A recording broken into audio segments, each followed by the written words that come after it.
This is the show that has hosted everyone from Sugar Ray Leonard to Keith One-Time Thurman. This is Tough Talk Tonight, brought to you by Heavy Bag Boxing. Welcome to another episode of Tough Talk Tuesday. As always, I'm your host, Lucas Biggers. Alongside me, I got Rob, I got Sakura, I got James. How's it going, everybody? Good. What's up? Well, I'm sure we're going to have a lot to talk about this show. We got a lot to kind of go over, too. Where do we start? Let's start with Ramirez taking on Billam-Smith.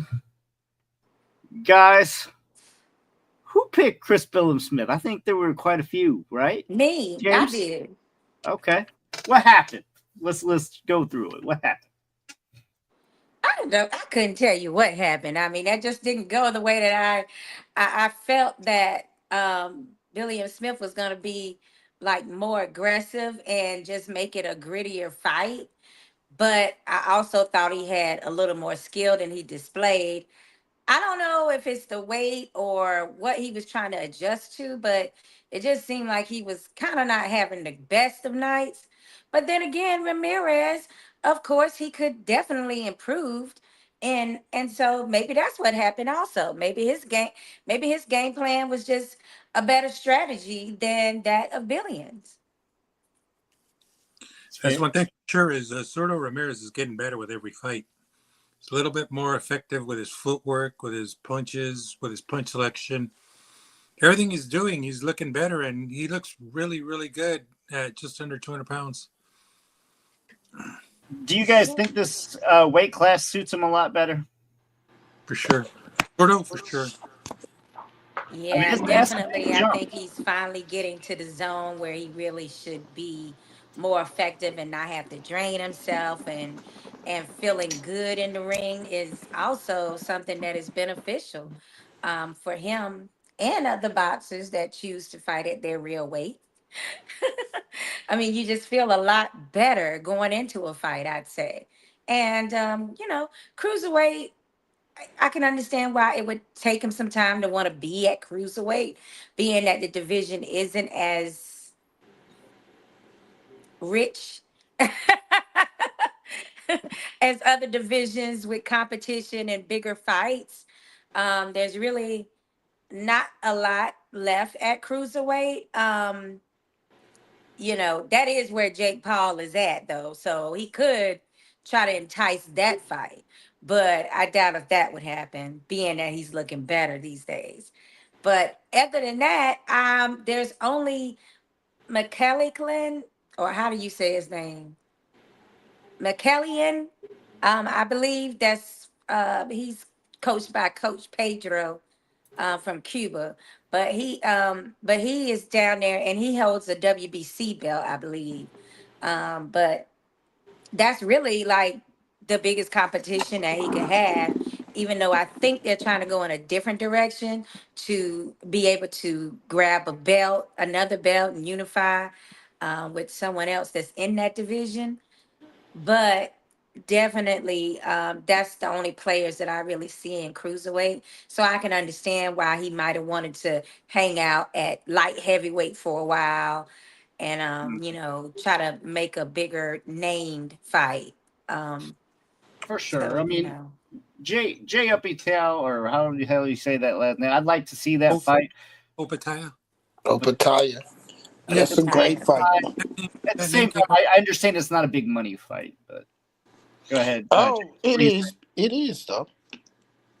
I don't know about that. James, what were you saying?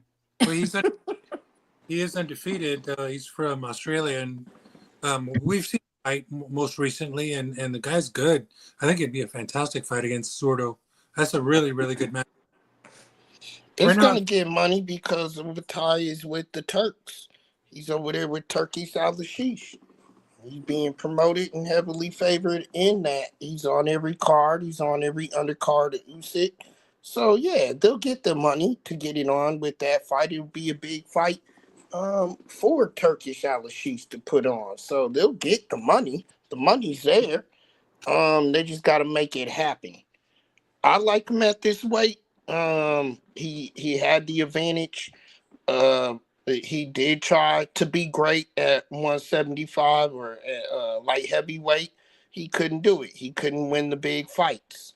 So he's able to go up in weight and get into a division, like Shakur said, that's not as heavily populated as light heavyweight, where he can get some fights and he actually be the bigger name.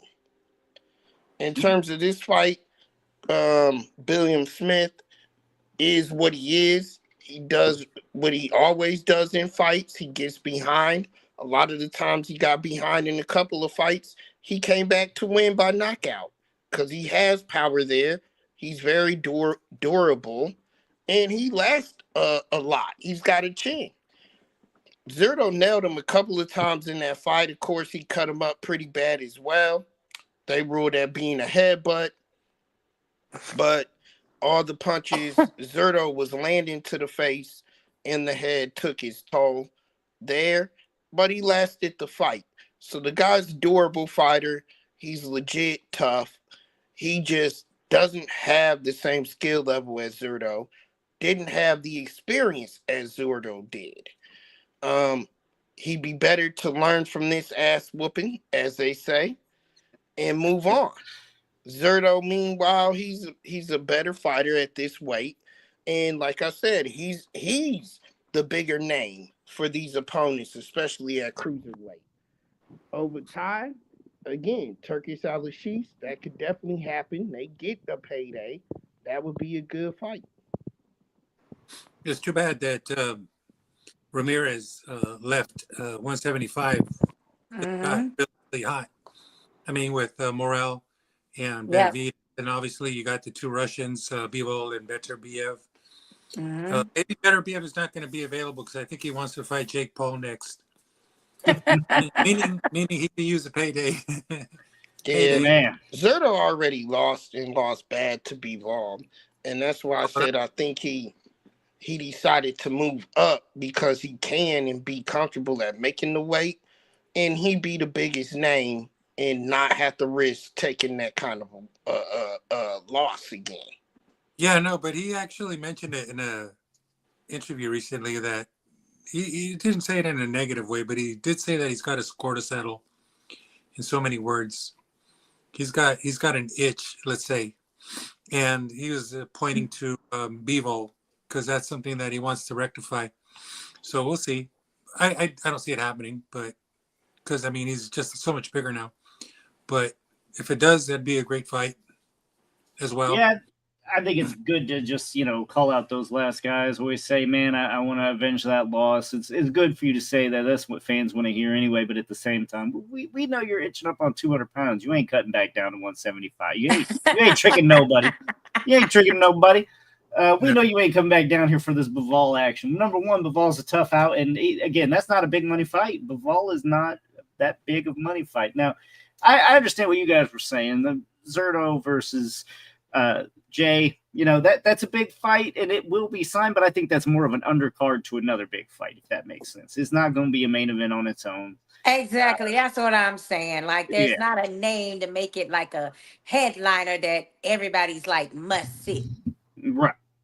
But let's continue on this journey here with Jose Ramirez taking on Arnold Barboza. Guys, this one had to hurt. I know, Sakura, deep down, you're a Ramirez fan. Were you a little upset? No, I actually had Barboza winning. And I'm trying not to do this prediction thing with so much personal investment emotion. So now I'm starting to be like more competitive in our little competition. But yeah, it did hurt me to see Jose not perform well, but I did expect that because it is just so much inactivity there. And I feel like that's the biggest takeaway from that is like, now had he been like in fights consecutive and been busy, then I probably would have went with Jose. But because he wasn't, I knew Barbosa was gonna be ready because he's been itching for a name for quite some time and being sidelined. So I knew that he was gonna be his top best. And he's been more active. So that's what helped me to decide to go with him over Jose Ramirez. But damn it, Jose, I mean, you just gotta be active. You can't, come back and fight once a year, once in a 1.5 years. Like, you're gonna get that same type of performance. He's just not able to give it all to me. That's what I see. Not like the old Ramirez used to give it. Okay. Rob, would you agree? You think just inactivity? I mean, if he was just more active, you think he's going to be a lot more successful? What is Ramirez missing for you?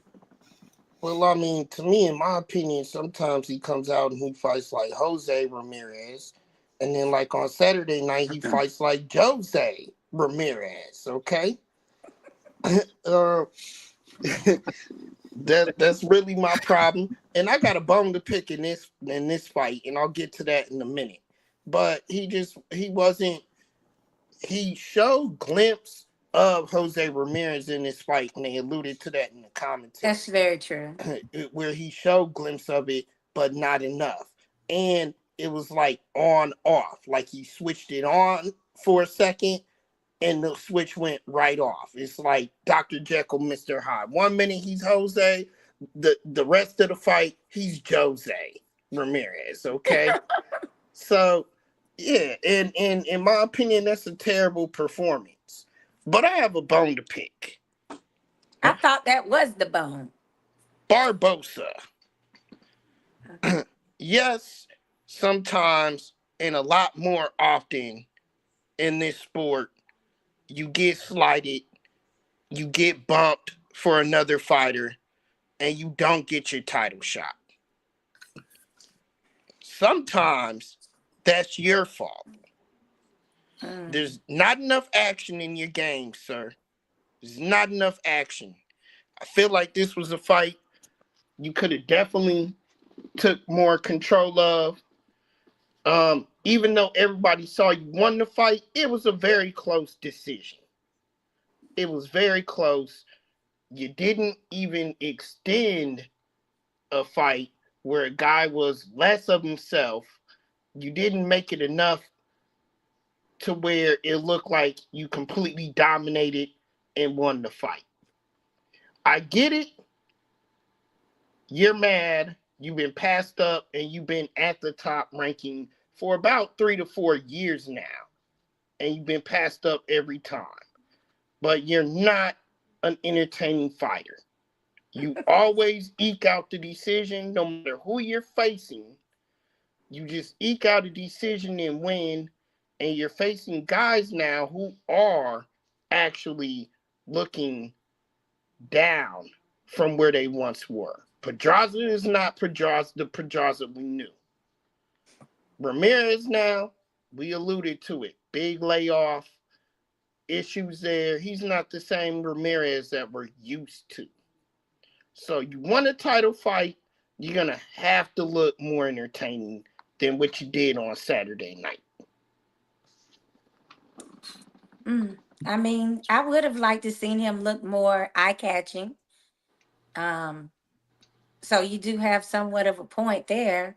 But then again, maybe that was that glimpse of Jose that was stopping him from being able to perform as good as he wants to.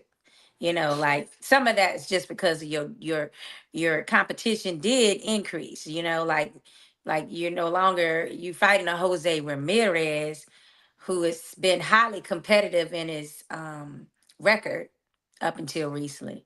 So, maybe that also has something to play with him not looking as entertaining as you would like, Rob. Well, I think they're both that way. They both kind of fight that conservative style. I mean, they're both good. They're both correct. They're both good fighters. There's just not that wow factor with these guys. They're kind of straightforward and maybe a little bit on the boring side. They get in there and take care of business, and I think it was a pretty good scrap overall. It was pretty exciting, but I've never considered Barbosa a really, really exciting fighter.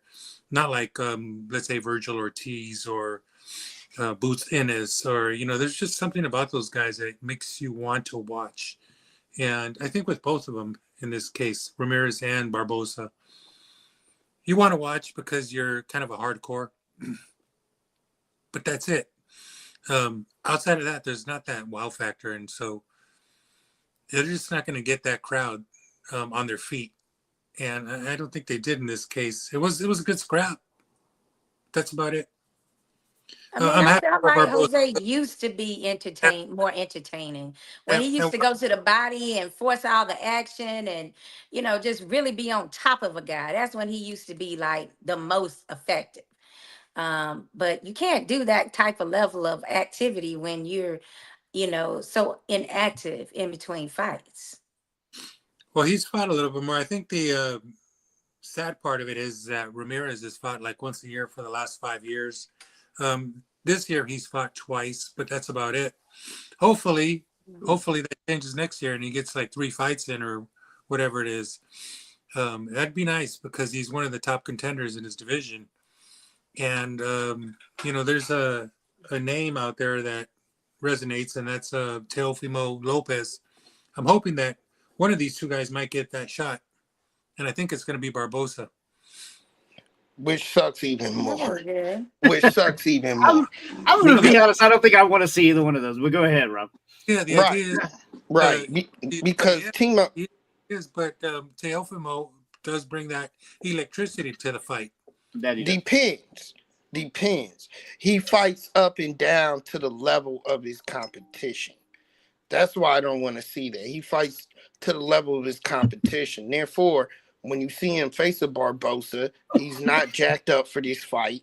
He's not a big name. It's not going to be highly watched unless you're a Teofimo Lopez fan.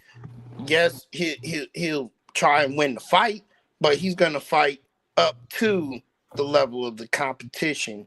And you have to push Teo in a fight, right? Barbosa is not the man to do it. He's not going to push Teo in that fight. Well, let's move along here. Zepeda wins close fight against Farmer. Guys, let's talk about this. Everybody, I mean, the group chat was lighting up. I was hearing a lot of Farmer's back, and then it was, oh, shit. That was me. That was me and Shakura, yes. Let me know what was happening. What was going on that you were like, I love what I'm seeing from Farmer, and then what happened with the, oh, shit, never mind. This is another one that I was like, damn it, I got to go with Zepeda. And then Farmer just started showing out. And then by the end of the fight, I really thought that Farmer had did enough to win that fight. So then when they said Zepeda, of course, they have somebody lined up for Zepeda to fight already. So I was just like, shit, they done cheated this man. I was like, and I wasn't even going for him to win this fight. But I knew in my mind, in my heart, that he outboxed Zepeda. So that's like a blueprint for I forgot the name of the person they want him to fight next, but it's who? Zepeda? I think it's supposed to be Shakur. Yeah. Yes. So that's the law. So it's like if Farmer gave him this much problems boxing him, and when I say boxing, I mean boxing and countering. If he gave him that much problems doing that, can you imagine what a Shakur is going to make Zepeda look like? I mean, it's just not even going to be competitive. But also, if Farmer had won and he would have had to fight Shakur, I don't know if that would have been entertaining either, because they both would have been trying to do the same thing to each other. So it's just one of those things that, I thought Farmer did enough. I mean, the judges, they went with the power. So Zepeda got to win. And that's how it is sometimes. I love this one. Go ahead, Jane. Thanks. This is the best Tevin Farmer I've ever seen. He looked strong. He looked great at this weight. He was sharp. I just wasn't expecting this from him because he pretty much shut down Zepeda for a few rounds and did an excellent job there. So I'm thinking he's back. Tevin Farmer's back. I mean, he went and fought to a split decision. So hopefully in his next fight, man, he gets that victory. But, you know, that's one of the guys that I feel kind of deserves it simply because he's put in the work. Yeah, definitely a return to a younger farmer that we saw before all the checks started rolling in. And I love his coach, Coach Chino. He's also really a sweetheart and puts in a lot of work with Farmer out of the New Jersey area. But dang, I just want to know, Zepeda, you were supposed to get rid of Farmer right away. Like, you had this man in here making you look really bad. You look way bigger in size. I'm thinking Farmer was going to get KO'd or something, or at least a TKO stoppage. And none of that happened. So it's like, Zepeda, you got to at least bring the power when you do, you know, like I'm thinking, I mean, and as a matter of fact, Farmer was the one that hurt him. It was like the opposite of what everybody thought. Several times. I mean, in a way, Farmer may have interrupted all of this, and maybe Stevenson ain't going to happen now. I mean. Oh, it probably will more than ever because now Zepeda looks vulnerable. I actually absolutely love this fight. And I can see where the judges would sway either way because it's a tale of two styles, right? And they both are making the best out of each of their style for the fight. Where Zepeda was landing more powerful punches, sharper punches on the inside, and taking advantage of Farmer's inactivity when he was. So meaning he was landing combinations, he was throwing punches in bunches before Farmer even landed a single punch, a single solid punch. So Zepeda was taking the rounds that way. Whereas when Farmer came across and countered, he was nailing him with that one shot every time and nailing him big.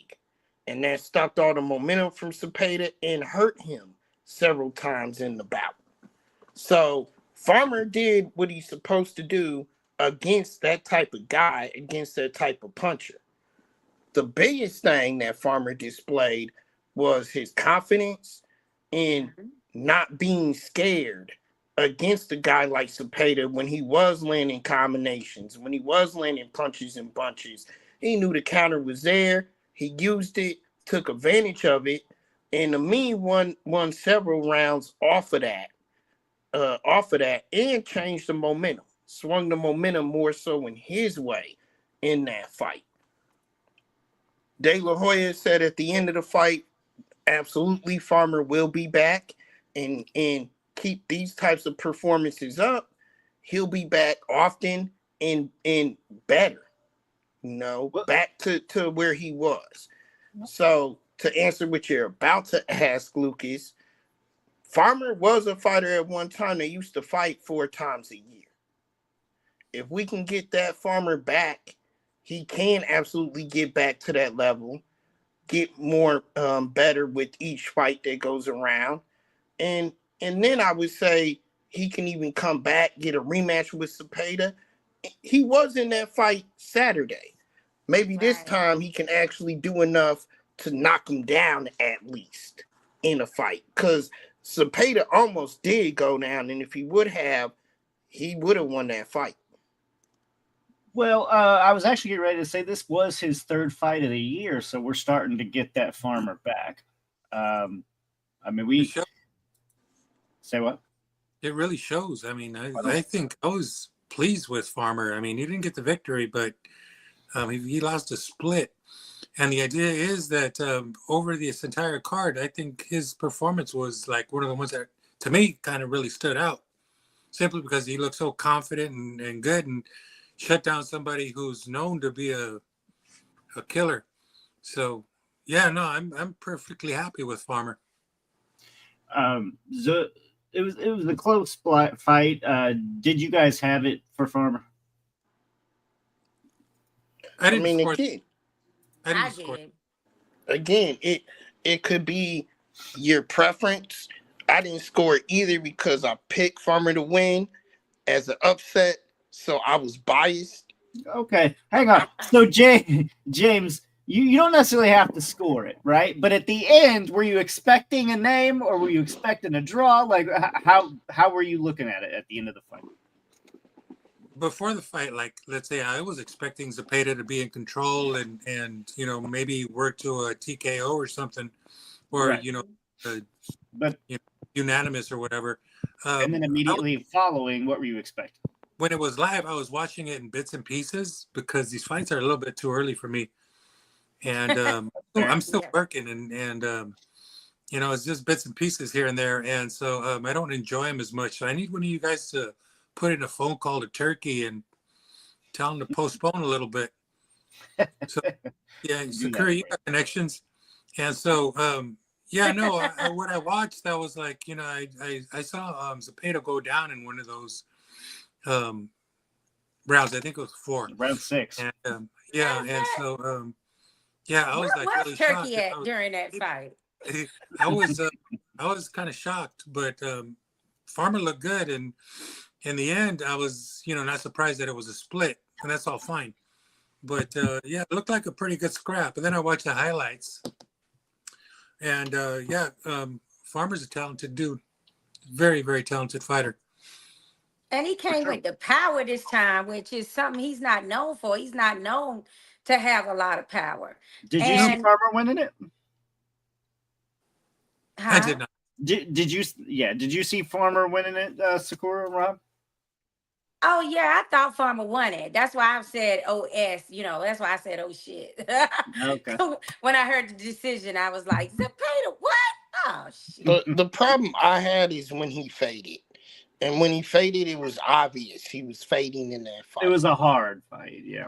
It was But obvious he came when back. he faded. He did come back. And then towards he came the back. end. He had more energy, yeah. Got that win. Got that runner's win. But that is something that he did struggle with for a while, is like just the duration of a fight, not fading. But this time, I mean, he hung in there pretty good, and he did get a tie. There was a tired point in the fight for him, but then he fought back, and by the end, he was still like turning it on again. But what edged it for me is that he was countering him, he was jabbing, he was moving him where he wanted to. So that was the ring generalship. Then he had the power punch that actually knocked him Zepeda down. So he displayed just as much power as Zepeda displayed. And it was just more of a more technical.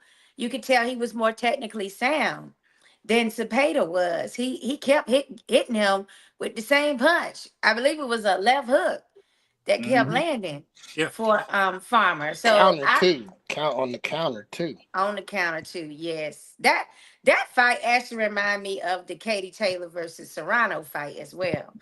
But I'm sure we'll get to that. But it's just the fact of like you got different styles, and I just thought the judges were going to favor that because it was a combination of being a boxer puncher with Farmer. Yeah. No, I agree. I wasn't gonna be mad if it was a draw. I wasn't gonna be mad if it was 1 point either way. At this point, I would say the judges had a hard fight to score. I think they scored it pretty damn close, being a split decision. I'm not all the way bad. And that's rare for heavy bag, right? Usually I'm bitching about these judges, but that's not too bad. Let's address this comment here, Adam. If Paul takes that Dubois fight, it would be big, and I think there's a good chance he does. There's no chance he takes that fight, but we're going to touch on Paul and all that in a little bit, so stick around, enjoy the show, but we still got a little bit more boxing to talk before that comes about. Guys, let's start on the Netflix card now. Okay, this is a good introduction into it. I'm going to skip the 6th rounder. Let's go right into Barrios Ramos. Man, what a fight. Who wants to take this?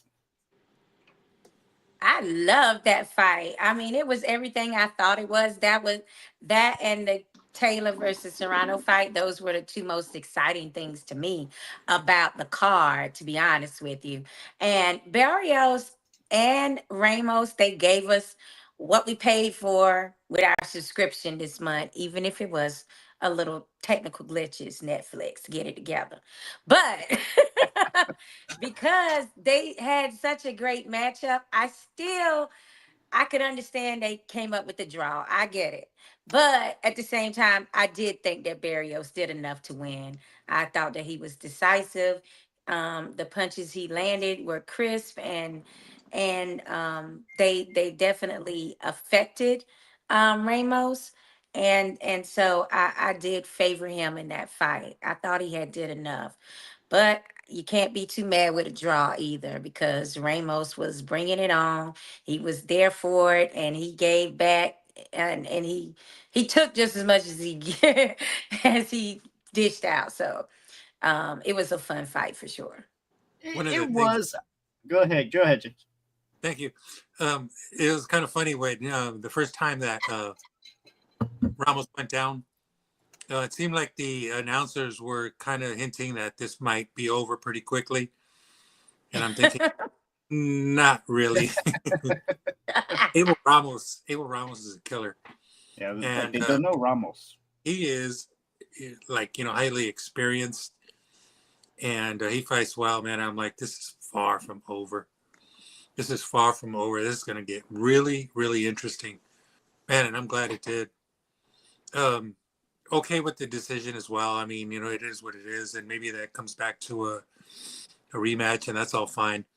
But honestly, that was that and the farmer fight that we were just talking about for the weekend. Those were like two really, really fantastic fights. I didn't get a chance to see the walkout though. So yeah, he did his Aztec warrior. Yeah, I'm sure he did. Dancers and everything, so it was banging. And yeah, he had on the pink colors this time, I think. I don't know, that was because he had the little girl, like he just had the new baby girl. Plus, you could say breast cancer awareness too, but I still like his Aztec colors a little bit better than the all pink, but I get why he did it. And congratulations to Barrios. Rob just sitting here shaking. Go ahead, Rob. What is it? What is it? Why you sitting over here shaking your head? I thought Ramos was done. I thought he was gone too, James. Listen, Barrios, this is a case where you're the champion. You got to close the door. He left it wide fucking open. Right. He left it wide open. And he's done this multiple times now. And I'm looking for Barrios to step up to a level. He is a champion. He's defended the belt multiple times now. There's no way you should have let this be a draw, especially because of what James is saying. We know that Abel Ramos is tough. We know that he's a Mexican-style fighter. We know he's going to bring it. Close the door. Shut it. Close it. Don't let him get in there. And you let him in. You left it wide open. You bring up a good point.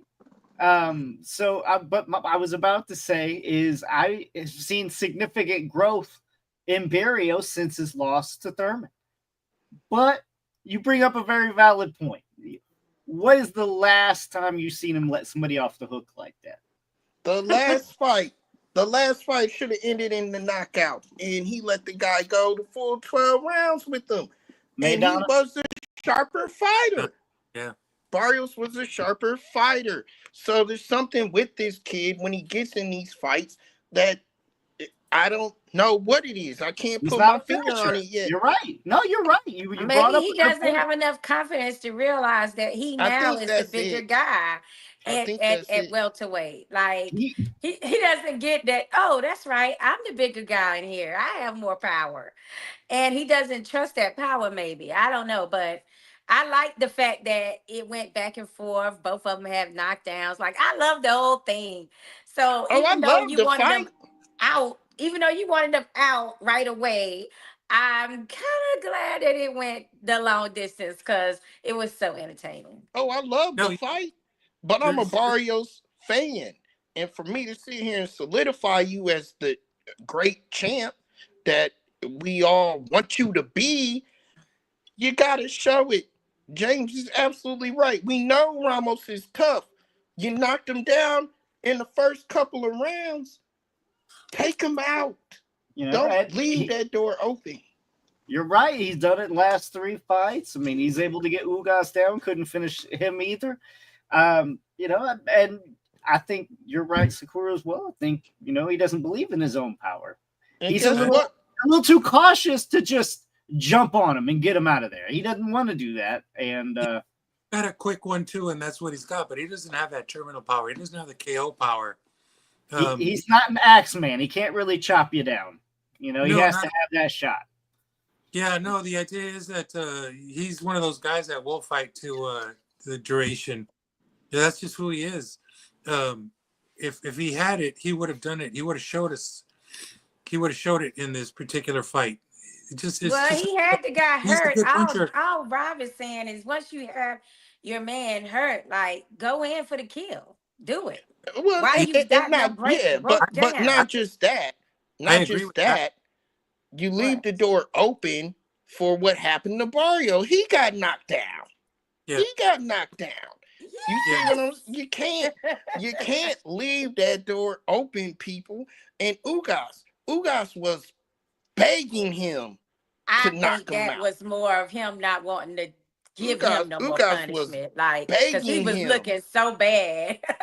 Ugas was begging him to knock him out, and he didn't get him out. I think he just didn't want. He knew his eye was already messed up, and he just didn't want to do it in that one. Like, I don't think it's because he didn't think he could do it. I think he just kind of was like, okay, this is an agreed upon. I don't want to F your eye up anymore, dude. Well, that's funny. Side note, is it just me, or is everybody thinking of that quote when Tevin Farmer fights, "I'll knock your fucking eye straight"?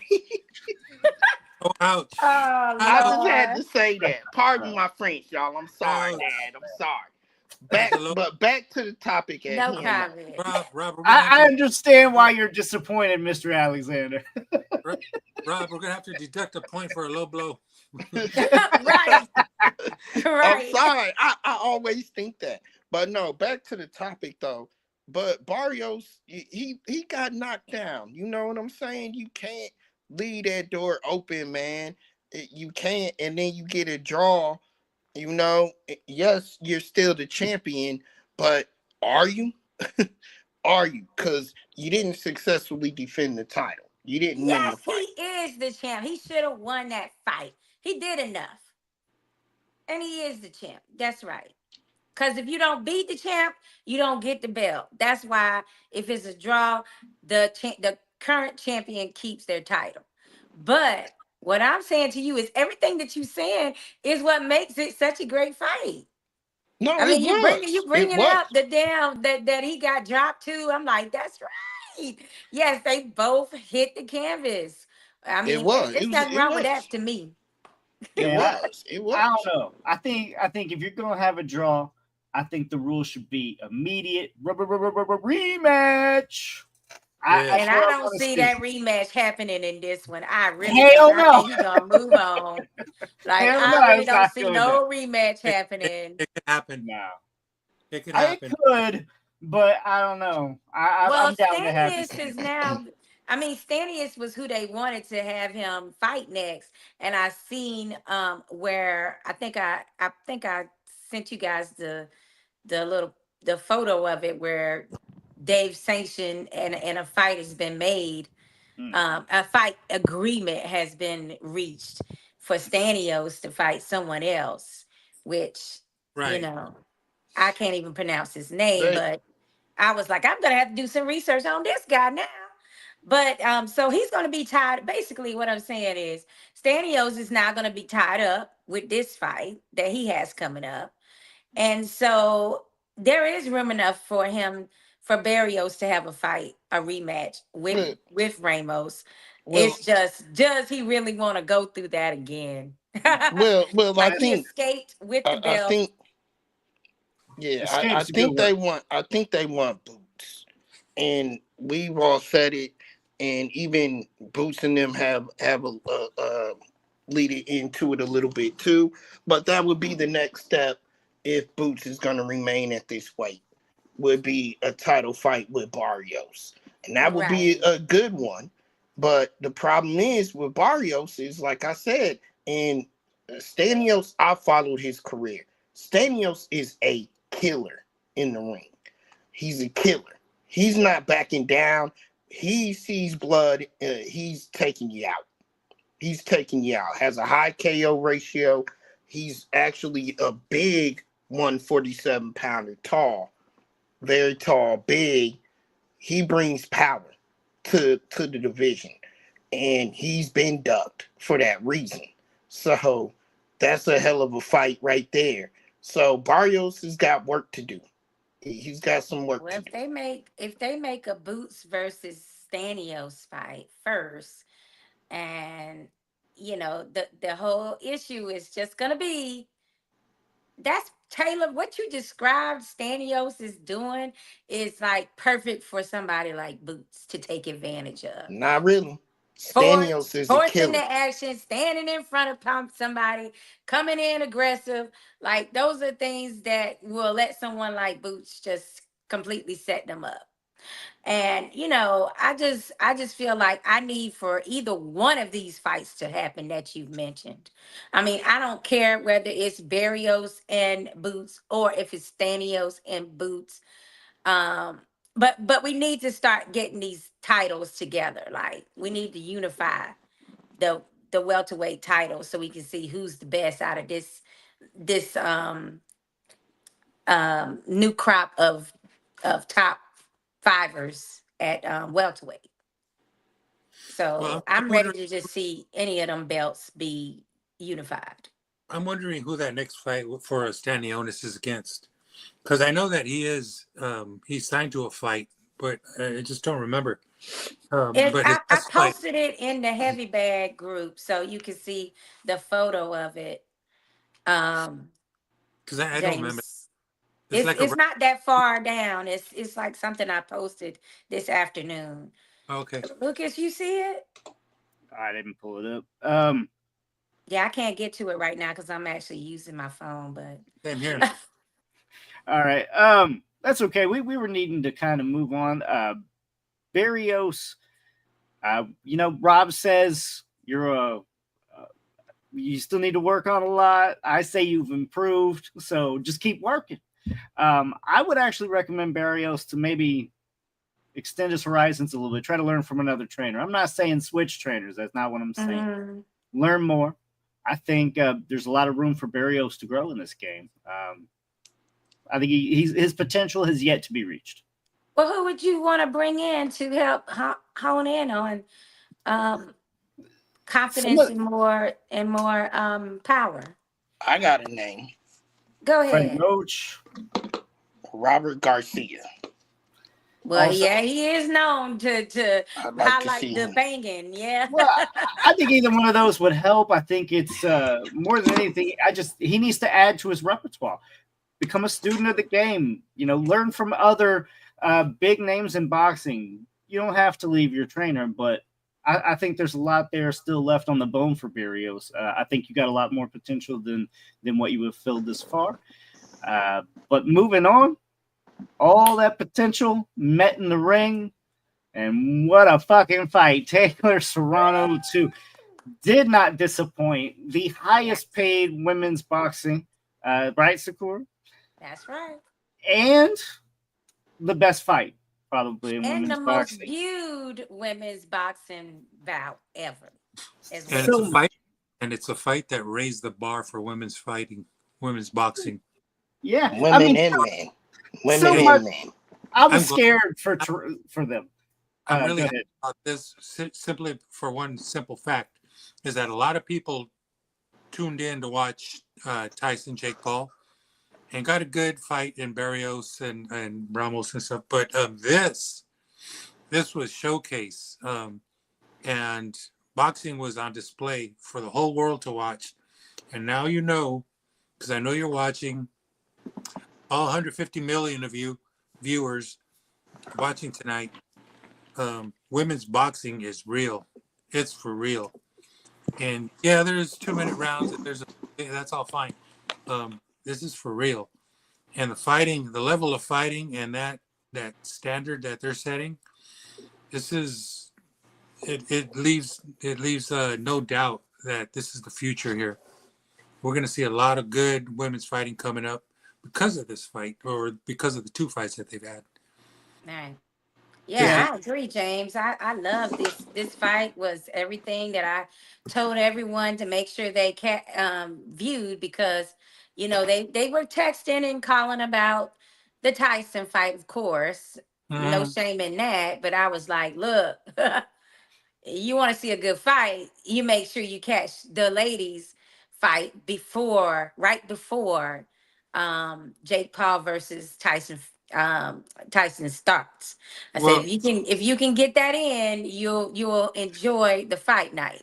And so, most of them were able to tune in, and they were texting like, damn, you were right. And then some were like, oh my God, I didn't know that women, like really got all this blood and doing all this stuff just like the men. I had no idea.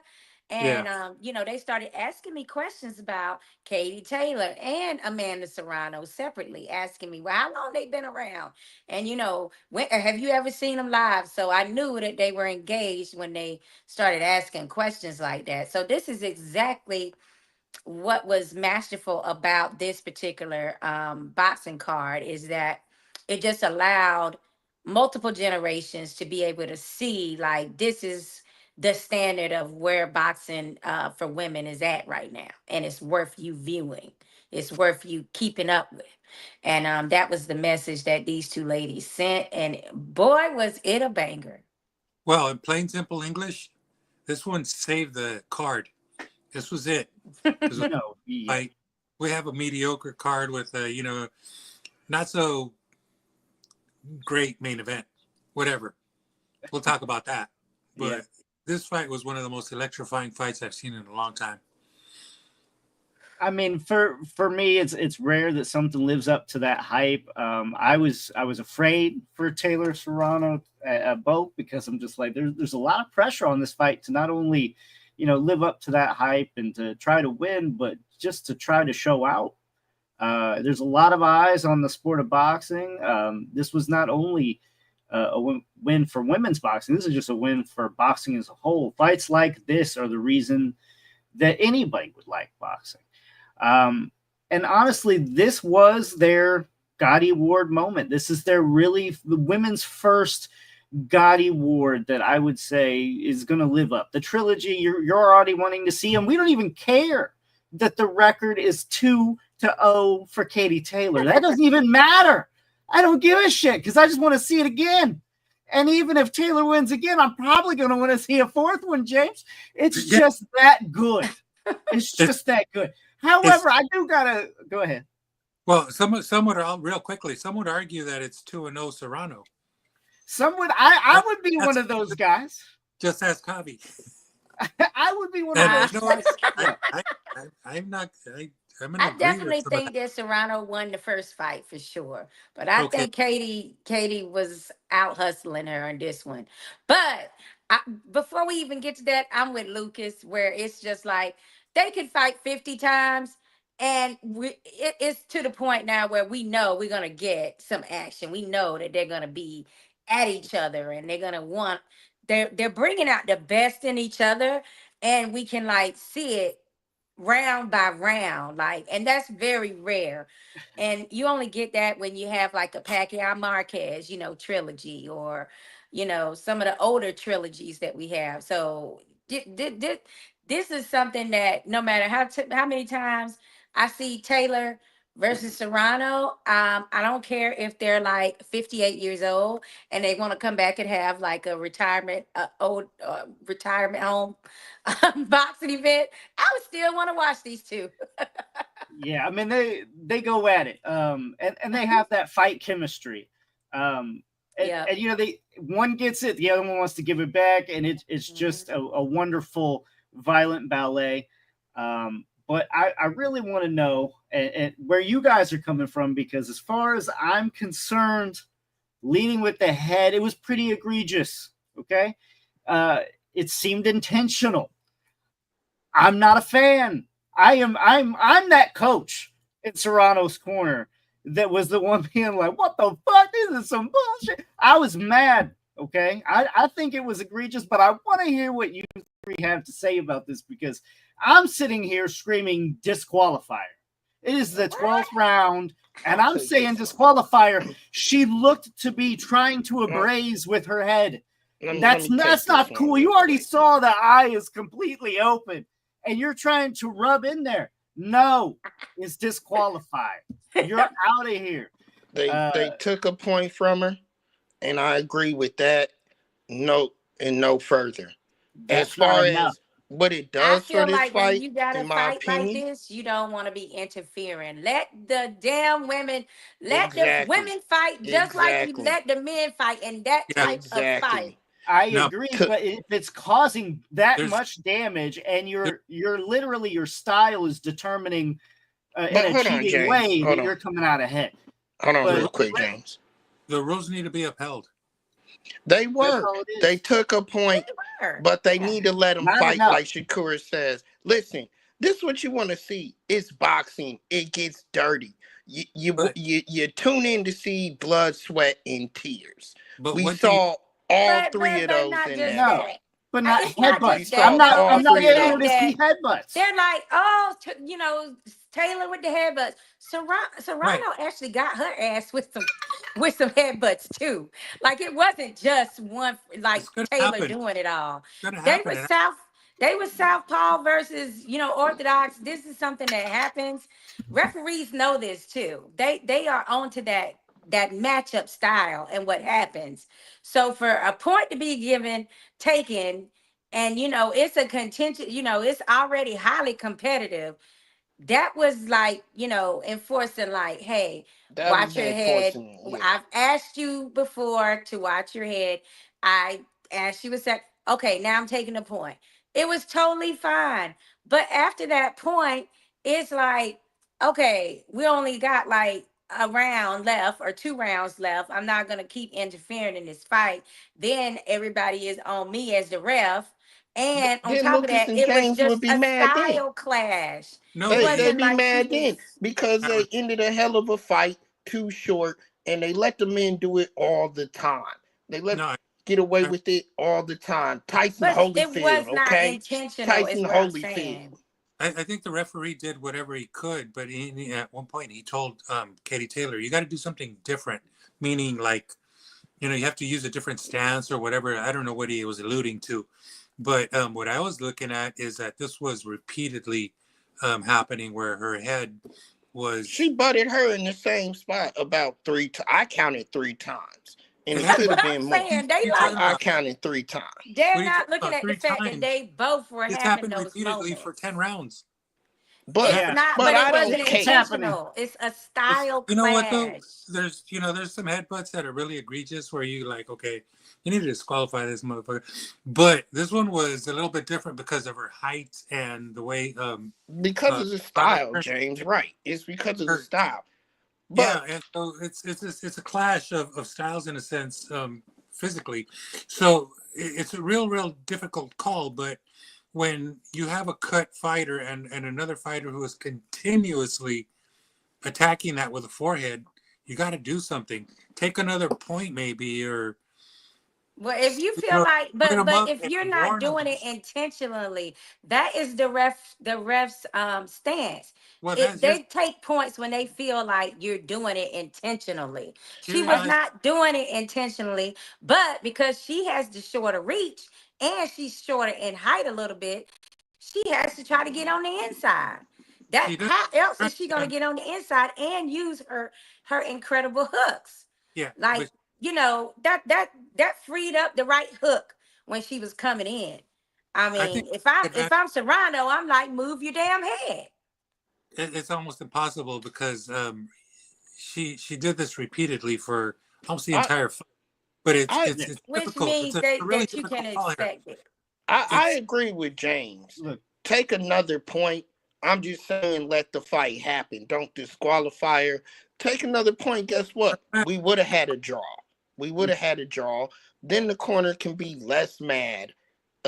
But Serrano But wasn't mad. I don't know. Serrano wasn't well, mad, she and was she she said called her a fighter and she said a lot of things in she her then she said post came fight. back and apologized for she said saying that it was the she heat of the moment. expected it. Right. She said she expected it. I give Serrano credit because she fought through all of that. And like as they alluded to, she's never been cut before. Never had a cut like that. And that cut was a bad cut. She fought through it. And she fought and landed more punches than Katie in the fight. So she fought brilliantly through it. I It just still did have feel an like effect on the outcome. I feel like Serrano did an amazing job. But when you have a cut that is that bad, any little punch and any little head movement, Hell yeah. anything is going to highlight that cut. That was the And worst what cut. That was the worst Yes, cut that could have happened. and what it is that when you're the opponent and you see that blood, you gotta go for it. If you're a real boxer, you're gonna do it. And not just that, I think it looked worse. Okay, when they clashed, when the two of their heads clashed, I Right. think it looked 10 times worse because that cut was so bad. But I love Serrano. I know she'll be back, but I definitely want her to counter more. I want her to be, Well, she has some serious punches. Now, don't get me wrong, some power punches, but I want her to be able to do what Taylor was doing with the countering. Like, we saw her land that same counter left hook on Serrano multiple times throughout the duration of the fight. And I thought that she would have changed a little bit about, just a little, especially when you talking about the side of your face is cut. I thought she was gonna do a little bit more defense.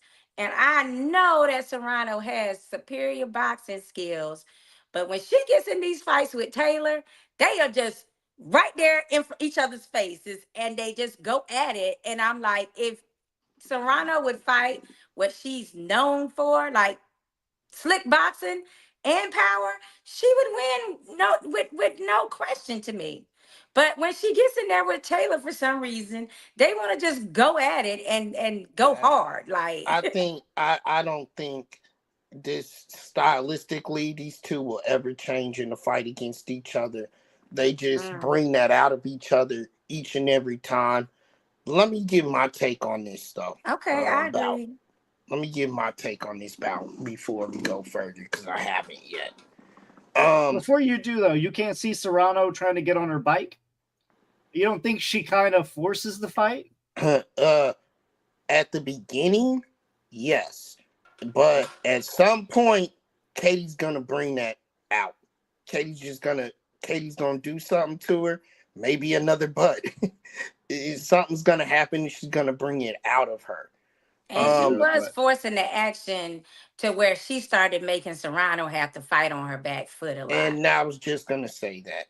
That is the and to Sometimes the people that don't watch boxing, which were the people in my house that that felt like it was such a robbery, they don't understand that in boxing. And Kevin Farmer said it in his fight, and he said it best. The younger fighters and the fighters got to understand that when you're moving backwards and somebody keeps consistently moving you backwards, that's swaying the judging. That is swaying the judges. And Amanda fought too much on her back foot. So even the CompuBox numbers look jaded because, yeah, she was fighting and landing more. A lot of it was on her back foot. So you're saying you can't win a fight on your back foot? Well, I mean, it's effective aggressiveness when that wins you the round can't, too. Lucas. But it's not if you're getting outlanded. Also, it was the fact that Katie was also landing power punches this time. Like she wasn't just doing and moving her back. Katie was moving her back, and but she was moving her back because we see it time and time again, Lucas. Right. How many times? Every time y'all are pissed off about judging, it's usually the case where a fighter is fighting off of their back foot, and the numbers show it. And what we're seeing shows that the other fighter may have won that fight, but the judges are always swayed. They're always swayed by that. Yeah, they like effective aggressiveness, and when you're punching and you're showing that those punches are affecting your opponent, and you're pushing somebody back, it does sway them. So and then it was per round. You got to look at it, based on per round too, because Serrano had some devastating power. She buckled Katie like at least 2 times that I remember in the fight. Well, and we know she can because she knocked her down in the first fight. So we know she has that. She didn't bring that with her this time. Look, the first fight was the greatest fight, one of the greatest fights I've ever seen. Yeah. It's a shame more people didn't see it. And that's all I heard is, I didn't see the first fight. I didn't see the first fight. But you know this one's going to be great. And you know who both of these women are because of Jake Paul. Thank you, Jake. So you wanted to see this fight, and it was a phenomenal fight. Even though you didn't see the first one was better, like way better. But this was still a great fight. Look it up if you want to see the first fight. Look it up. Excuse me. That being said, big screen again. Watch. Say that again, James. I couldn't hear you. That someday when this is a movie on the big screen, like Rocky, then everybody's gonna watch. Yeah, that's great. But I like that.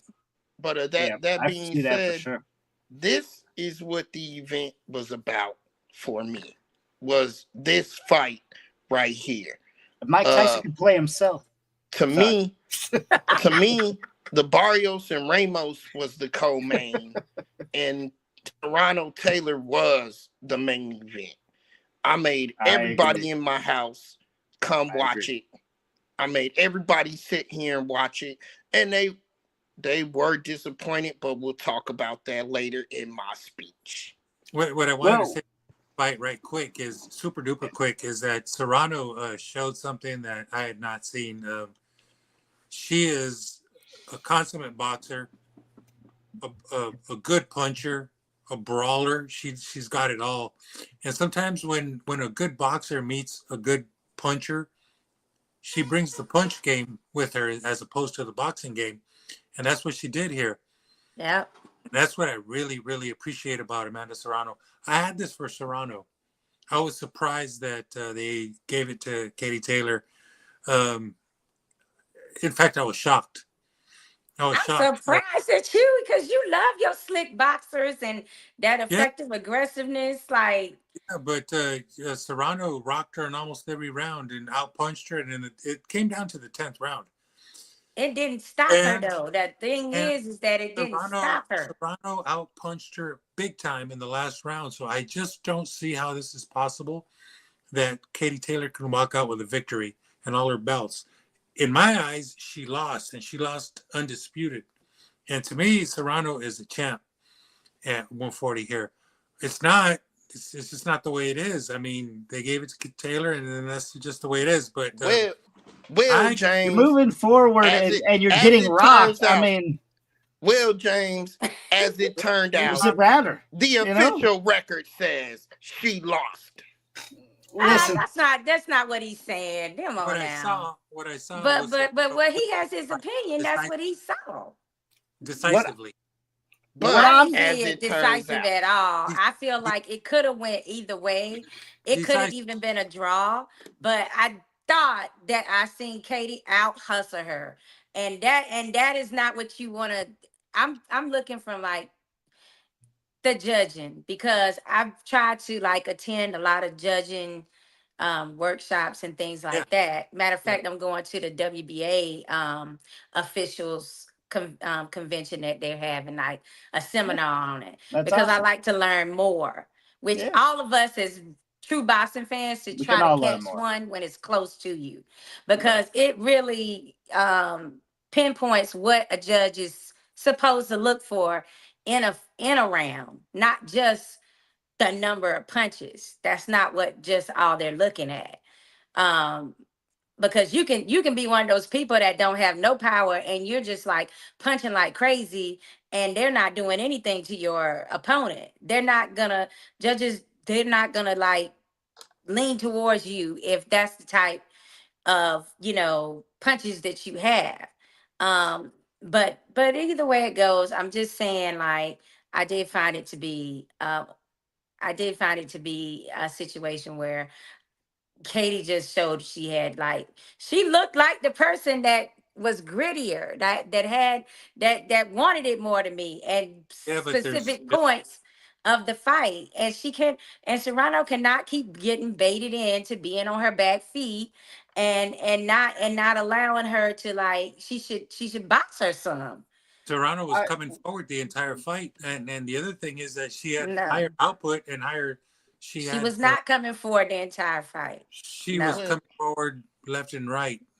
Well, guys, She brought the fight in every minute of every round.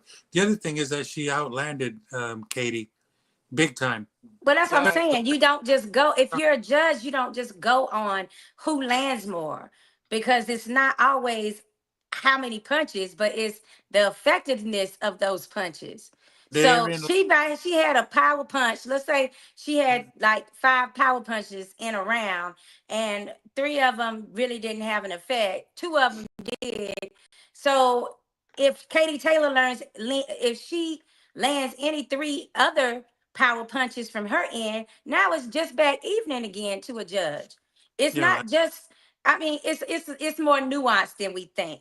no, Like, no, no. than this. but I guys, agree check with this you out. on that point. I agree with you, but I don't think you can substantiate it in this fight. But check I, this out. I understand that's your opinion. She won I'm this not fight mad. by 1 point on all the scorecards. Right. She won the last I fight know. where it was very close.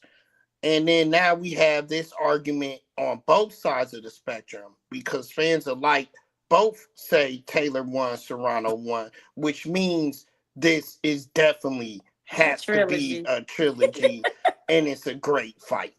Look, That's another thing. I Judges definitely really agree with like that. countering too. Judges really like countering. They think that is catch and shoots and just straight counter punching. They love that. Well, Because to them, in their mind, it's like you're a little bit more skilled to recognize that you can swing back on a punch, and you're like timing somebody. That's what they consider that. But I mean, I understand what you're saying. Lucas, how do you feel about the fight? Look, I love the fight. I think it's going down in history. Like I said, is one of the better fights. I don't know. Towards the end, for me, I still felt like Taylor was trying to lean into it. I hated it. It really made me feel like, you're trying to pull something over here. You're trying to do damage to her face. I can't appreciate. I can't get behind that. Other than that, though, putting that aside, amazing fight. But I still see Serrano being the one rocking her. And yes, at times, Katie Taylor was coming forward, but overall, it seemed like Serrano was getting the most of when they would, get in the tussles. So every few combinations when they came out of it, I usually saw Taylor being the one more hurt from those. So I leaned and gravitated towards that. Now I see what you're saying, Sakura, and there are things that can make it flashier and more appealing to a judge. But I thought Serrano just outworked her and consistently outworked her in every single round.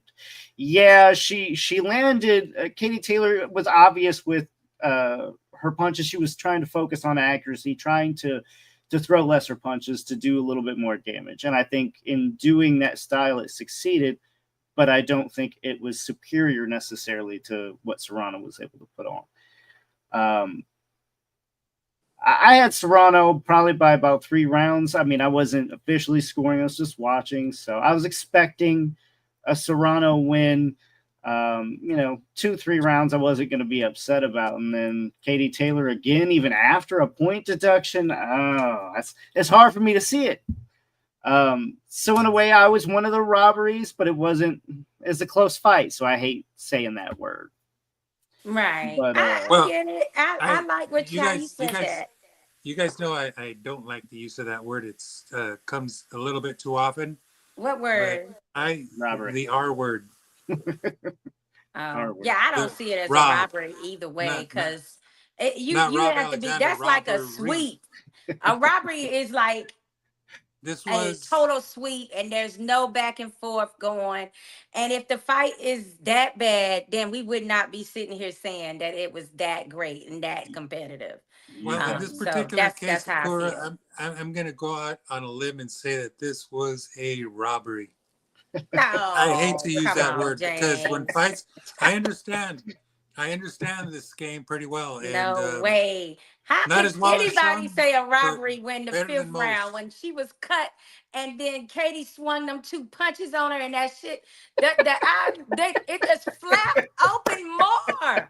It collapsed when she hit her with that Taylor, and then she hit her again while she was just standing there. And that's part of it. I don't know how anybody can say that it's a robbery with that kind of action for Katie. I'm just telling you that's just crazy. All right. I see where James is coming from. I I'm surprised because y'all were going at it. It was great. No, like when I said when the flesh just collapsed. No, but this was a robbery like I've never seen. I thought that Serrano easily won. It was hanging like that. It was hanging like that. You were like, you're like, bad. It was hanging. I was like, and with a point deduction. With the point deduction, no, that wasn't before the point deduction was later in the second half of the fight. That happened with the eye that happened in the 5th round, and her eye was cut in the 4th round. She came back in the 5th round. I'm like, why are they letting her come back out? And then Katie, it was just, I was just like, damn. No, but there's that thing. This was in the. What round was this cut? I forget, but they should have stopped the fight and went to the judges' scorecards. She would have won, undisputed. I agree. I totally agree with that. I'm glad she didn't do that. What round this cut was? Was it 3? Yes, I did tell Emilio that. Because I think it was the 6. But we can all agree the cut, Amanda Serrano, full stop. Up until the cut. Once she had the cut, Katie, that's what I said. Once you see the blood, then that's when you go after that person harder. And when Amanda Serrano had backed straight out, because she had Katie on the ropes and in an exchange, and she backed straight back. And then that's when she landed that huge hook on her. I think it was a left hook. And it just boom. I was like, ooh. And then while Serrano was like, okay, did my eye just dip again? And she's just like, then she took and did a Roberto Duran move on her and came right back with a right hook. I was like, ooh. I love how she killed. Like that thing went like this. That thing went like this. That thing. I was like, this is a war. That's when I'm the only female that's like, when I start seeing blood, I'm seeing flesh, and I'm like, yes, oh my God, this is amazing. Like, that's when I'm like, the fight is on then, because then it was like, I would have been mad. Amanda Serrano looked like she was pissed off. I said, oh, it's finna get real hot now. Y'all might call me crazy. Go ahead. Well, I was expecting that after the fight where, they announced the decision that Katie Taylor and her entire entourage would jump in their little cars and just zoom off like they did in the Italian Job, because that's what this was. What are those little cars? What are those vehicles? The Fiats. No, it's not a Fiat. It's a I forget what it is. No, James, you on one tonight. You on one tonight. No, Mini Cooper. The Talking about a phrase Mini of the Cooper? night is yes, the Mini Cooper. Mini Cooper. Charlize Theron and all oh that. Mini Cooper. Yeah, the phrase of the night, guys, is her head is big. I love Katie I love Katie, but her head is too big. Too damn big. I think I can. Before we move on, I can. Where's Javi to back me up on this shit? I know. I know. He's too disgusted with the decision to come on the show. That's how bad it is. Yeah. No. Before we move on, after this fight, I can confidently say Amanda Serrano is the best women's fighter I've ever seen. Yep. I agree. Number one. Katie Taylor has beef with that. On this fight. That may be the case. But I think even then, she has came up to this weight, Rob. She has done what you said other fighters need to do. She has climbed and climbed and climbed. She's at the peak of her climbing, and they're still not keeping up with Amanda Serrano. Yeah, three weight classes. She's already an 8-time world champion. 3 weight classes in this one. She's already an 8-time world champion. Like, that's already like record book category. Now you're adding in, like, she maintained her power from 122-ish to 140. Like, there are men that wish they could do that shit. I'm sorry, Lucas. I can't resist. But we had to have a Rob moment. We had to have a Rob moment. I'm sorry. Go ahead, Rob. She ain't shit till she fights Clarissa Shields. Oh, you know you were. You crazy. All right, Rob, you got a speech. Let's go with, because honestly, before we go into this, everything that Taylor and Serrano did that was amazing. It came to this perfect culmination. And what did you do, Tyson-Paul? You done fucked it up. What? Rob? They were all right. Everything that they did that was awesome, Tyson and Paul fucked it up. You said like it was climatic and it was like you was ready for the main event. Man, it was ready for that great. main course. And you had 2 really good fights in a row. Yeah. Then all right. So you have 3 types of fans. Rip them up. 3 types of fans that were in on this thing. You have what I call you have what I call the professionals. Okay. That's us. That's where we come into play. And we can say that because we see every single fight. Week in, week out, we see them all. We see every fight. We know every fighter on the card. We know who they are before you all do.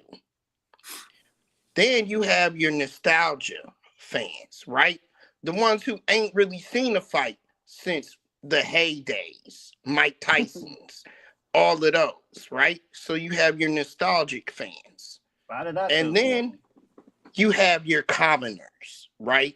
Your common fans don't really watch boxing, never got into it, just sees it when there's actually fanfare like this. So then they come out to watch it. You have all 3 of those types that were engaged in on this fight, okay? From a professional standpoint, we told you going into this what this event was, what this particular fight was. The event was to promote boxing, and we had real boxing on the card. We are all satisfied. We are all completely satisfied because we knew what this was from the beginning. Your nostalgia people, they're pissed off because they picked Mike Tyson from the gate. Oh, Mike is the greatest heavyweight in the world. At 58, he's still punching through brick walls and ceilings and everything. I don't give a damn if he's fighting a 27-year-old. Mike Tyson's gonna win this fight. And then you have your commoners who don't even watch the sport, that just are really there because they want to eat up all the damn snacks. talk all the shit, and drink all the liquor. Okay? Yeah, So you're right. you have those three people engaged. So what Lucas is alluding to, because I know because I had them all at my house. And that's why I was wondering if all of you experienced that, because I got to experience what we're now calling the true state of boxing. And Lucas, you're absolutely right. This fight right here completely shitted on the whole card. People left my house pissed off. When I tell you they were mad, I'm talking like I felt like they wanted me to pay them money for being here. They were hot. They were mad. Now, it didn't help that everybody in attendance felt like Taylor-Serrano got robbed and they were already pissed off. But when Tyson came out and pulled his no-show, because that's what it was, only one person showed up that night. Mike Tyson was just in the ring. And I'm just sitting back here mad as hell at everybody that's mad because I told you all so. I told you this was going to happen. I told you he was lucky to get in the ring with this kid. I told you that. I told you all they want to do is look at the training footage, but they're not seeing what's happening in the real training footage. The man was 2 feet in front of the trainer the whole session. He never moved around that ring. Not even once. Those old legs get to moving around that ring. They buckling. He can't do that shit. Not at 58. And he has to now because he's in a true fight. So the fans calling themselves disappointed in this fight. I'm disappointed in the fans because y'all's expectations were horrible for this fight. It should have never been that high. The night was about boxing, damn it. Hold it's up, not hold about up. I can't that. listen to this anymore because Lucas, back me up. Was Rob not the one that we was trying to tell that this was what was gonna happen? Like he's trying to act like he was in the know and knew all along and this and that. But wasn't it you and I that were trying to convince him, hey buddy, your expectations are way too high? Yeah, and I get it. I mean, right now Tyson he's a walking legend. Like he embodies everything of what we like. Like Rob was exactly saying, like the nostalgia. So I got all of these people who I don't know asking me about this fight and if it's legit and who's gonna win, and I'm like, man, this has hype. But yeah, it's not really. I'm like, oh, come on. So not really the best boxing question to be asked, but it's I just let people be as excited as they wanted to be. I didn't try to. The people that were contacting me, I didn't try to change their mind about it. I just was like, you'll see, but make sure you watch Taylor-Serrano. Like, right. That was just my comeback. Yeah. No. But I couldn't go get into it with people that just knew based on those short promo videos that Tyson was going to be a killer from 1989. You know, I couldn't, I knew I wasn't going to be able to reach that. And so I just let it play out. Yes, all three types of fans were a little disgusted, and they were not just disgusted, Rob. You missing the point of when is the next time we'll be able to get those many eyeballs on a boxing fight after they got a letdown like that? Yeah. And that's the true question, because it was such a letdown. Like I ain't heard from my best friend yet. Okay, she's British and they love Mike Tyson over there. And she was, oh, did you see the Netflix special? The leading up to the fight. It's amazing. Oh, it's 3 of them, this and that. Oh, I already in place. I'm ready. I got my, like, I have not heard one word from her after this fight. And Damn here we are commoners. in Tuesday of next Damn week. commoners. People are like retreating now. Like they don't even know how to process this. And fans deserved better, but fans really, like, 58 years old, and Paul was not gonna try to knock out a 58-year-old man that's his close friend and have the entire world hate his guts, even his fans. Like, that just was, I didn't see that happening in the cards. I really didn't. So it's kind of like a situation where we have to take the good with the bad. Shout out to Jake Paul and Most Valuable Promotions for allowing this to be the showcase for the women that it needed to be. Like, the world needed to see these two ladies and what they can do and how women's boxing is evolving. So I'm super happy that they were able to take advantage of that. I'm super happy that Mike Tyson got $20 million.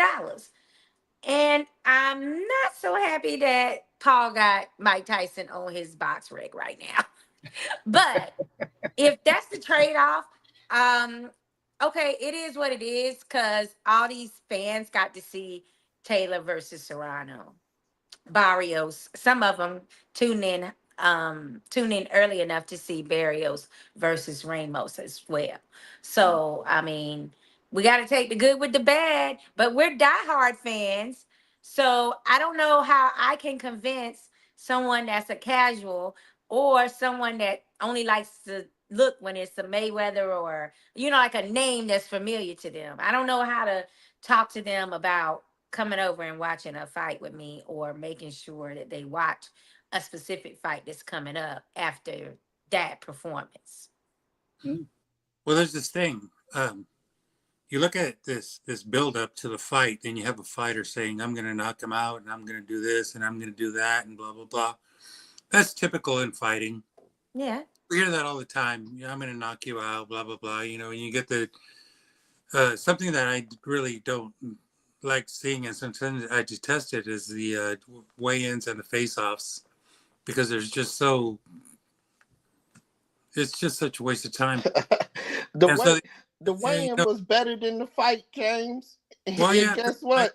I think that slap was the only punch Mike Tyson landed. He actually threw something. But what were you expecting with a 58-year-old who's been through hell? A boxer's career is short. It's 10 years or 12 years or 15 years. Not much more than that. And then they are off on their own to deal with all their illnesses and injuries. And sometimes drugs come in to help alleviate the pain. And I think that's one of the issues with Mike Tyson, is that he's resolved to using marijuana or cannabis or whatever you want to call it. And what that does is it retards your timing. And you live in a world where your timing is retarded, meaning it's slowing down. And it's just the way it is. And I had a friend who used to smoke before training. And this is not boxing, but Muay Thai, or the same shit, right? And so I told him, if you train this way, you're training your body to work in a slower fashion as opposed to faster, more a sharper way. But he didn't believe me, and his career ended pretty quickly after he started smoking for his training. And I told him, you're training your body to fight slower. You're training your mind, and that's what we do every day of our lives, is train ourselves. What Mike Tyson's done for the last 20 years is not fought, but gotten high. So what on earth were you expecting? God bless him. And you know what? I'm happy for him, because he walked out with a nice purse. and that's all good. And this was a good part of a promotion that highlighted women's fighting. And Right. Victor Barrios and Abel Ramos and all the other guys on there. And that's all fine. That's all fine. But what on earth were you expecting, that this main event was going to be something exciting? Impossible. Freaking downright impossible. And Rob, you kind of mentioned that this was a shit show, not in exactly those words, but in Spanish we have a saying, and it's like, that's a lot of fart for the squirts. And that's exactly what sorry. Yeah, sorry. people. Next time y'all want to tune in to watch Mike Tyson fight, wait for the movie. Okay? Wait for the movie to come out. Or go back and watch the series, huh, Lucas? Remember that series? I do like the series. The Hulu series is pretty good. I'm just happy. I just want to get back to what James was saying, because I hadn't even considered the, obsessive smoking that he does to calm his mind and his thoughts, and probably pain. But I was just looking at a 58-year-old competing on that level, and I actually was pretty damn proud of Mike Tyson. Not because he wasn't able to, I know he wasn't able to perform or, fire off punches and all that. But as people are saying, he was just sick in the hospital and almost died. He came back, did his training sessions, and he was ready to be in the ring for 8 rounds. I mean, I can't be in the ring for 8 rounds. Right. I mean, I thought that was miraculous, and I'm glad he got his payday. But I do not feel like they should market the fight in a way to make people think that this would be an outcome where Mike Tyson had a chance of knocking out Jake Paul. And that's the kind of things that I was hearing. Like, so I have a question I'm going for for Mike Shakur. Tyson to KO. He's going to KO Paul. That's what I was hearing. Yeah, I have a good question then for you, Shakura. Okay. So let me ask you this then. If they marketed this as Taylor-Serrano 2, and Jake Paul and Tyson just happens to be on the card, but they're only marketing it as those other fights, would people tune in? That's not what I'm. Well, yeah, I would, because I know what Amanda and Katie can do together. But my thing is, that's not what I was referring to. I was referring to, why make it seem like it's a professional bout and you got to change everything about because that that's is. what people are going to tune into. No, because they watched. They couldn't That's not otherwise. true, because we saw them watch. But it wouldn't stop otherwise.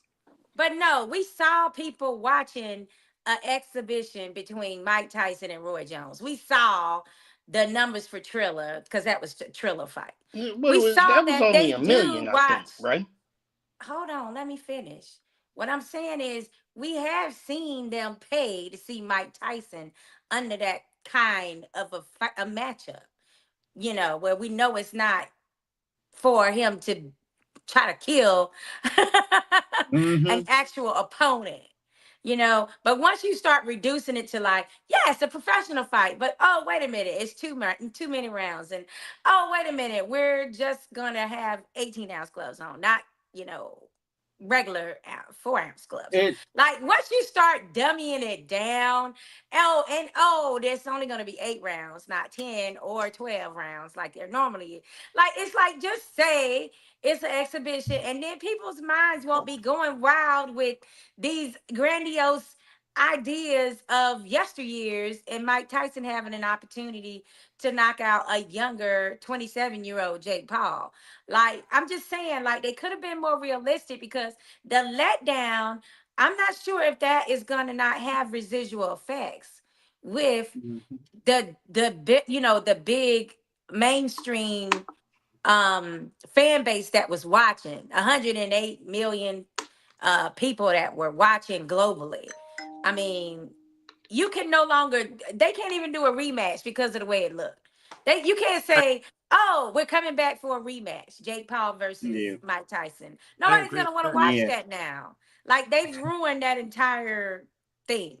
Yeah. So let me ask you I another definitely question. agree. Go ahead, Lucas. I'm complete in agreements. They shit the bed on this. Right. Paul, I'm sorry if I do offend you, but at the same point, this is how it feels to me. Okay. It feels like you paid Mike Tyson this an absorbent amount of money to get onto his record as a win over him. That's how it feels to me. And that's fucking disgusting. That's the worst thing you could have did to the sport. That is by far does not make up for what you did with Amanda Serrano. It doesn't make up. You just spat, better yet, you shat all over everything, all over the sport. You use this as an ATM and you said, fuck you and fuck boxing and fuck Mike Tyson. That's what it feels like to me. And as it should to us, but the other people are just stupid to read into it as much as far as they went to. They were. So he accomplished what he wanted to on that. The commoners, all the nostalgia fans that don't follow the sport no more. Come on, man. They're not tuning in anyway. They don't even know who Serrano and Taylor are. They never saw the first fight. So I'm still giving him credit because he still bought, actually it's 108 million total views worldwide. He bought 108 million views worldwide to a sport that really had a hell of a show before the main. So that just gives him the right to shit on it all? Yes, because nobody else in boxing is basically fighting. Dude, as far as I'm concerned, he just shut boxing off. That was the final nail in the fucking coffin. They weren't tuning in. It doesn't matter. Lucas, that's what you talking about? He just shat over it all, dude. The record system, everything. He just okay. So that just makes it cool to just ruin a sport. How to ruin the sport? But the sport just had the biggest paydays, the big record-breaking numbers. So how that ruin the sport? The paydays aren't necessarily everything. You have to see past that. You have to see past the Mayweather-Pacquiao effect. This is going to be that much worse. After Mayweather-Pacquiao, you saw a fucking steep decline in this sport. A very steep one. Well, that I still don't know if we've seen the full bottom of. No, I'm not sure if we've seen the full bottom of with the popularity. It is still going down, and we don't know how fucking far deep that goes. Now we just sold out our legends as well. Fuck that, right? So fuck it all, right? So that's what it is. Why is he getting called out now by everybody, including the heavyweight title contender? That's not a good thing. That's not a good thing. That's what I'm trying to say. You want Jake Paul you actually want Jake Paul to go fight Dubois? Why? Nobody wants to see that because the real us know that's over in one fucking round. But if they make it into whatever that was the other night, then it's going to go to a decision and somebody's going to win. Well, I don't understand. It's not real. My thing is, what I was trying to say is, I just don't know how we can, like I feel like it was a wasted opportunity for us to have fans excited about another fight. You know what I'm saying? Like, yeah, they got to see Amanda Serrano and Katie Taylor go at it, and those numbers are astounding. The fact that it was Mike Tyson and Jake Paul on the top of the card allowed those women to be able to get paid the most that they've ever seen and break a record with their pay rates as well.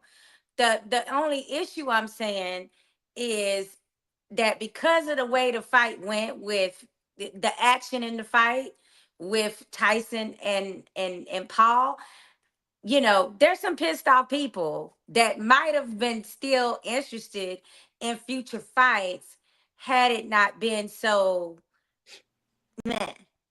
Yeah, but you call it a fight, and that's my problem with this issue. It never was, right? This is not a fight. It was never a fight. A fight is when you get two qualified boxers with license to fight in a particular state, and are sanctioned by a governing body to meet in the ring to do this after they've signed all the contracts and gone through all the hoops with their blood test and physical exams and everything. Then you have a fight. Well, they did that, James. They did that because it was sanctioned. I mean, it was more like entertainment. Knowing full well that this is not a fight. I agree with James, but the other point is a fight is also between two fighters that are active and ranked in a division that are qualified. All those other things you mentioned, they did that. So they got sanctioned. But they did that as moralities, basically, or formalities to get formalities. Formalities to get it sanctioned.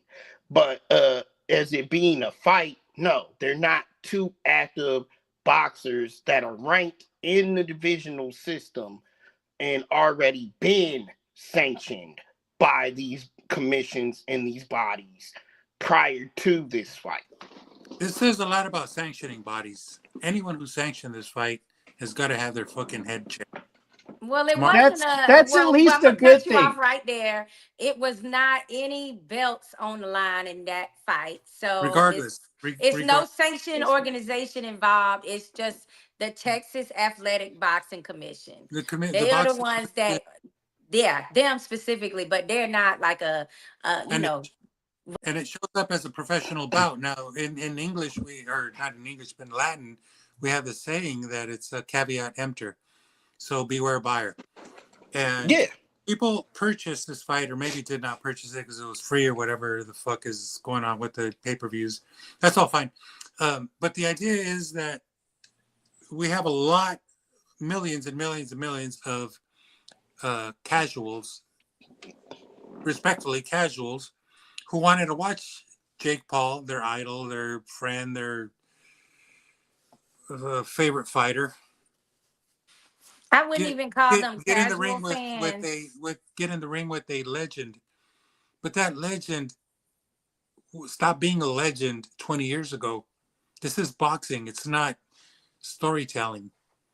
I mean, but those people are not really casual fans either. They just love Mike Tyson. So what happens is they like Jake Paul, and that's why they're here. And he has his fans too. That's true.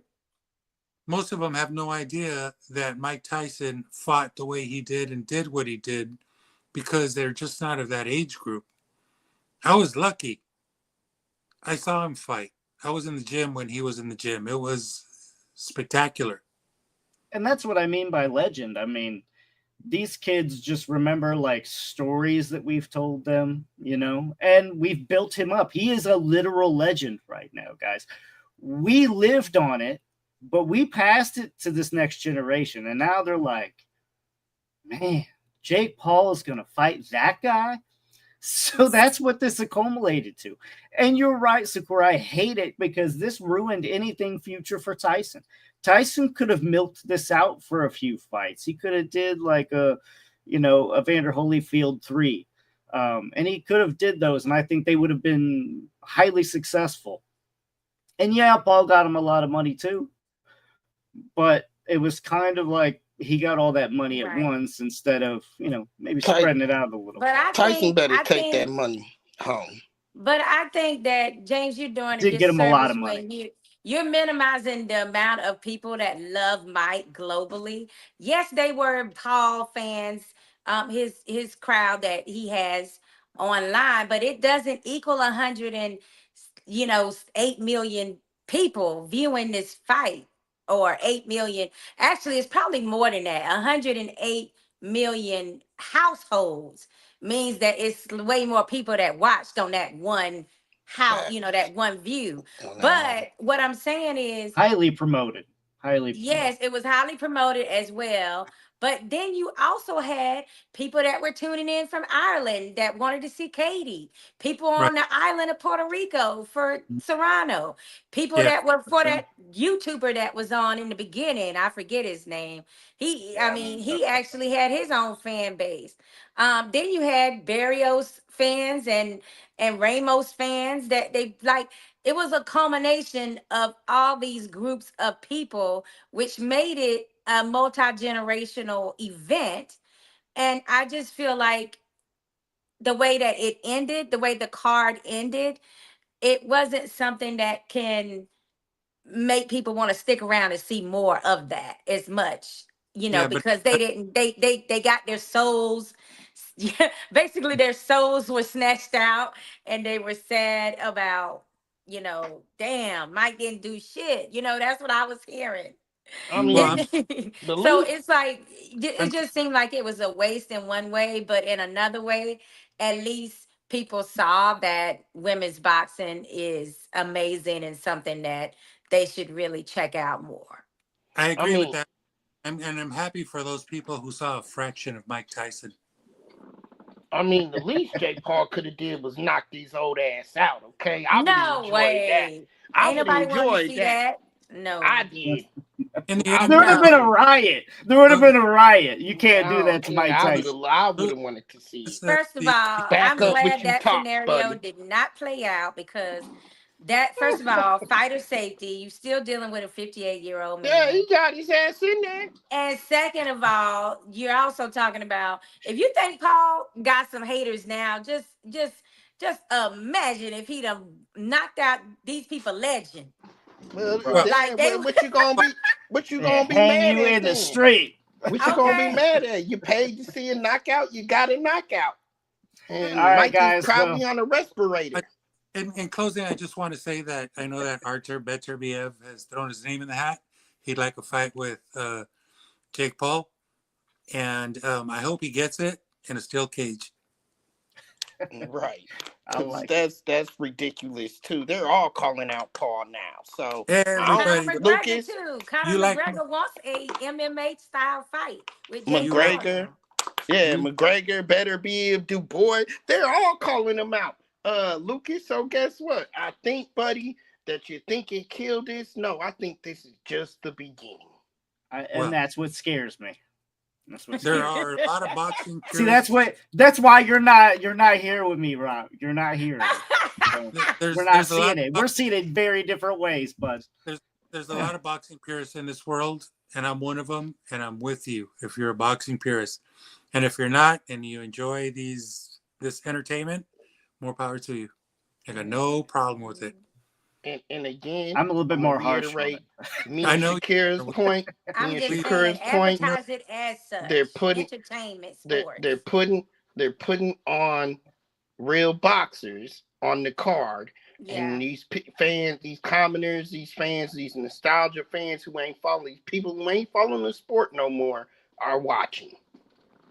I'd like to hear from you fans. Is Jake Paul our savior or is he our Satan? I want to hear. Let me know. Check out Tough Talk Tuesday, 9 p.m. Eastern, 6 p.m. Pacific. As always, we don't pull any punches, and we'll see you next week. Satan.